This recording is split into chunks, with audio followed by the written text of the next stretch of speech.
Hello friends, Radhe Radhe. आज हम जानेंगे कनप्पा कौन थे। हिंदू धर्म में महादेव के एक से बढ़कर एक भक्तों का वर्णन मिलता है, किंतु उनमें से एक भक्त ऐसे भी थे जो किसी भी पूजा विधि को नहीं जानते थे। उन्होंने हर वो चीज की जो शास्त्र विरुद्ध है और जिसे पाप माना जाता है, किंतु फिर भी महादेव ने उन्हें दर्शन दिए। वे इस बात को सिद्ध करते हैं कि महादेव केवल अपने भक्त के भाव देखते हैं, पद्धति नहीं।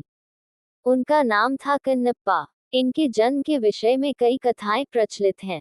मूल रूप से ये एक तमिल भील परिवार में जन्मे। इनके पिता का नाम राजा नाग एवं माता का नाम उडुपपुरा था। दक्षिण भारत, विशेष रूप से तमिलनाडु में इनकी बड़ी महत्ता है। ये उन 63 तमिल संतों में से एक है जिन्हें नयनार कहा जाता है। इनकी पत्नी का नाम नीला बताया गया है। ये एक व्याध थे जो शिकार कर अपना पालन पोषण करते थे। इनके जन्म के विषय में मान्यता है कि द्वापर युग में जब महादेव ने पांडुपुत्र अर्जुन की परीक्षा लेकर उन्हें पाशुपतास्त्र प्रदान किया, तब अर्जुन ने उनसे प्रार्थना की कि वे अगले जन्म में उनके महान भक्त बने। भगवान शंकर ने उन्हें ये आशीर्वाद दे दिया। कलयुग में अर्जुन ही कन्नप्पा के रूप में जन्मे और महादेव के अनन्य भक्त बने। एक बार कन्नप्पा आखेट करते करते बहुत दूर जंगल में निकल गए। वहां उन्हें एक अत्यंत ही प्राचीन और जीर्ण मंदिर दिखा। जब वे उस मंदिर के अंदर पहुंचे तो उन्हें एक दिव्य शिवलिंग के दर्शन हुए। उसके दर्शनों से ही कन्नप्पा के मन में शिव भक्ति का संचार हो गया।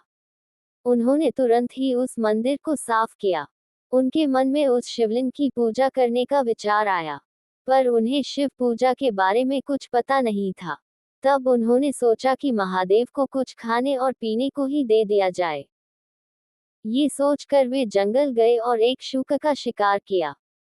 उसे काट कर वे उसका मांस एक पत्तल में लेकर चले। दूसरे हाथ में उन्होंने एक पात्र में मधुमक्खियों के छत्ते से कुछ मधु इकट्ठा कर लिया। जल के लिए कोई और उपाय ना दिखा तो उन्होंने अपने मुंह में ही जल भर लिया। वे वो सामान लेकर मंदिर आए तो देखा कि शिवलिंग पर कुछ सूखे पत्ते टूटकर गिर गए हैं। उन्होंने अपने पैर से शिवलिंग से पत्ते हटाए। मुख में रखे जल से कुल्ला कर उन्होंने महादेव का अभिषेक किया। फिर उन्हें भोग के रूप में मांस और शहद अर्पण किया। हालांकि उनका ये कृत्य उचित नहीं था और वो सारी वस्तुएं भी पूजा के लिए निषिद्ध थी, लेकिन उनका मन पवित्र था। उन्होंने जो कुछ भी किया वो पूर्ण भक्ति भाव से किया और महादेव को केवल उसी भाव का मोह था। उन्होंने प्रसन्न मन से उसका प्रसाद स्वीकार कर लिया। अब तो ये कन्नप्पा का रोज का कार्य हो गया। वो प्रतिदिन उसी प्रकार पैरों से पत्ते साफ कर, मुंह के कुल्ले से शिवलिंग का अभिषेक कर उन्हें मांस और शहद अर्पण करने लगा।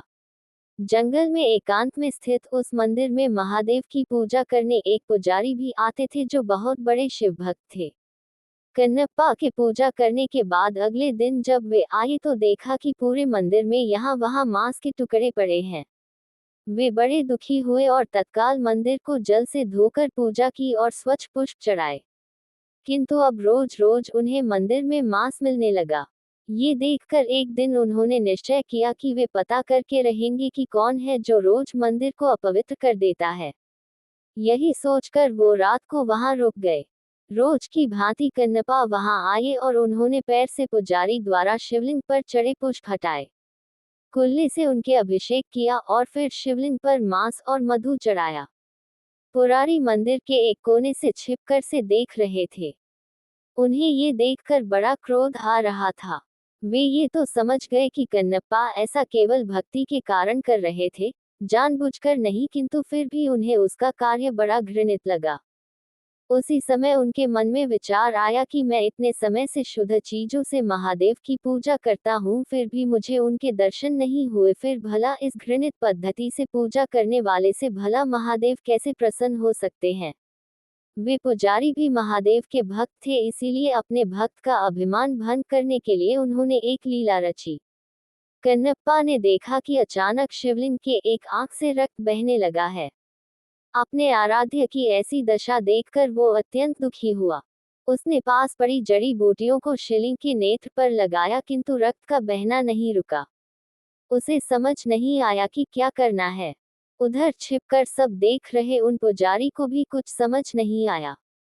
उन्हें लगा कि अवश्य ही कन्नप्पा के इस कृत्य से महादेव अप्रसन्न हो गए हैं और उनके नेत्रों से रक्त बह रहा है। उधर कन्नप्पा मारे दुख के रोने लगे। तभी उन्होंने सोचा कि यदि मैं अपनी एक आंख इस पर लगा दूं तो शायद रक्त का बहना रुक जाए। ये सोचकर उन्होंने अपने एक बाण से अपना एक आंख निकला और शिवलिंग के नेत्र पर रख दिया। इससे रक्त बहना बंद हो गया। कन्नप्पा की प्रसन्नता का ठिकाना ना रहा। तभी शिवलिंग के दूसरे नेत्र से रक्त निकलने लगा। अब तो कन्नप्पा को इसका उपचार मिल चुका था, इसीलिए उसने अपने दूसरे नेत्र भी निकालने का निश्चय किया। तब उसे ध्यान आया कि दूसरा नेत्र निकालने पर तो वो कुछ देख नहीं पाएगा, फिर सही स्थान पर नेत्र कैसे लगा पाएगा। ये सोचकर उसने अपने पैर का अंगूठा शिवलिंग के नेत्र पर रखा ताकि वो नेत्रहीन होकर भी अपने नेत्र सही स्थान पर लगा पाए। फिर जैसे ही उसने अपने बाण से अपना नेत्र निकालने का यत्न किया, महादेव ने स्वयं प्रकट हो उसका हाथ पकड़ लिया। अपने आराध्य के दर्शन होते ही कन्नप्पा उनके चरणों में गिर पड़ा। महादेव ने उसके दोनों नेत्र ठीक कर दिए। तब बाहर छिपकर सब देख रहे ब्राह्मण भी अंदर आकर महादेव के चरणों में गिर पड़े। उन्होंने कहा, हे महादेव, मेरे मन में अहंकार आ गया था कि मैं आपका सबसे बड़ा भक्त हूँ, किंतु आज कन्नप्पा ने मेरा ये अभिमान तोड़ दिया। इनके कारण ही मुझे आज आपके दर्शनों का सौभाग्य मिला है। आज मुझे समझ आ गया कि आपको केवल भाव से ही प्राप्त किया जा सकता है, किसी पूजा पद्धति से नहीं। तब महादेव ने दोनों को आशीर्वाद दिया और अंतर्धान हो गए। वर्तमान में आंध्र प्रदेश के तिरुपति जिले के कालहस्ती नामक जगह पर महादेव का वही शिवलिंग श्रीकालहस्ती महादेव के नाम से स्थापित है। मान्यता है कि भक्तराज कन्नप्पा ने इन्हीं शिवलिंग पर अपने नेत्र अर्पण किए थे।